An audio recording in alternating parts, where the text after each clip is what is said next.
But Muslim tolerance was not just about taxes and non-believers. An attractive characteristic of the Arabs was that they were culturally tolerant, curious, ready to adapt traditions they found in the civilizations they conquered. They took over the Persian and Byzantine forms of government, complete with bureaucracy and absolutism, but they also preserved the cultural heritage of Greece and Persia, philosophy and geography, astronomy, mathematics, chemistry, and in many cases they improved on them. Arabic became what Greek had been to the Hellenistic world, the common language of an Islamic world that ran from the East Indies to Spain. It created a sort of international network of letters and science, where writers in Spain could affect thinkers in Persia, and where philosophers from India could read what was written in North Africa.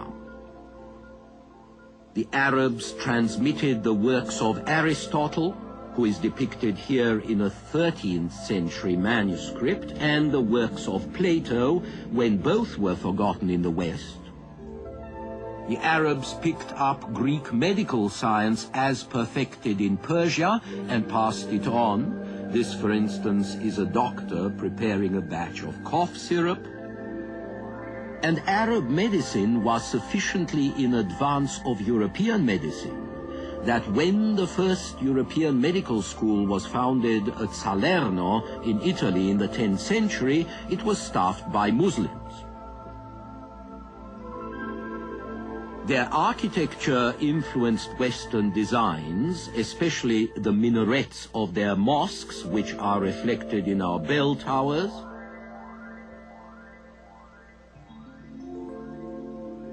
They borrowed from the Hindus what we now call Arabic numerals.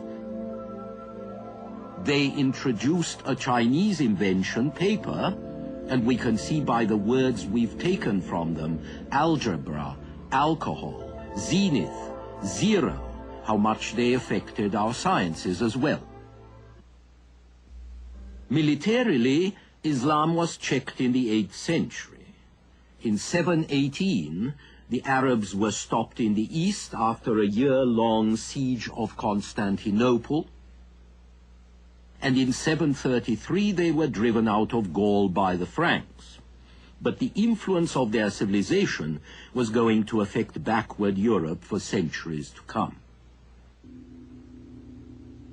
Another instance of religious conflict with long-range effects was a long and bitter struggle dividing Christians between those who worshipped icons, that is, images like these of Abraham or David, and those who wanted to ban icons and were known as iconoclasts, literally breakers of images. In this Byzantine manuscript, a group of bishops expresses strong disapproval of an image of Christ. Now, icons depicting Christ, the Virgin Mary, and a variety of saints had become tremendously popular objects of worship, related to healing, protection, and all kinds of miracles. Here again, a profound cultural difference divided East and West. It was the eastern provinces, closer to Jewish and Muslim traditions, which bred the greatest opposition to the worship of icons.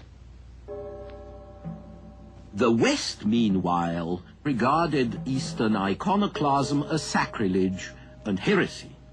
This issue divided the empire for over 100 years, between 726, when one Byzantine emperor, Leo III, ordered all icons destroyed, and 843, when the icons were finally reinstated for good.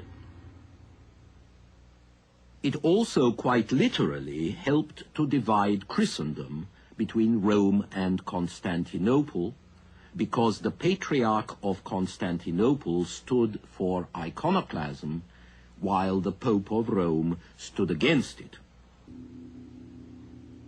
This meant that after the 8th century, the Roman popes no longer looked for support from Constantinople against the barbarians. Instead, they turned to barbarians for support in the religious struggles against Constantinople. Actually, the formal break in Christendom was going to come in 1054, when Pope Leo IX in Rome and Patriarch Michael Cerularius in Constantinople excommunicated each other. That was when the political division that had been growing between East and West for centuries was confirmed by a religious division which persists today. Officially, the break came because when Romans and Byzantines stopped disagreeing about icons, they disagreed about whether priests should marry or wear beards, and whether the bread in the sacrament should be leavened or not, and whether the creed, the official statement of the most essential articles of faith, whether the creed should have the Holy Spirit proceed from the Father and the Son, or from the Father through the Son. Behind the doctrinal differences, however, lay the immemorial contempt of the Latin for the Greek, and the disdain of the legitimate empire in Constantinople for the upstart empire in the West, which was now run by barbarians. And behind that, there must have been, too, the simple fact that the empire was no longer united in any way, that its parts had become quite different, with one speaking in Latin and the other in Greek.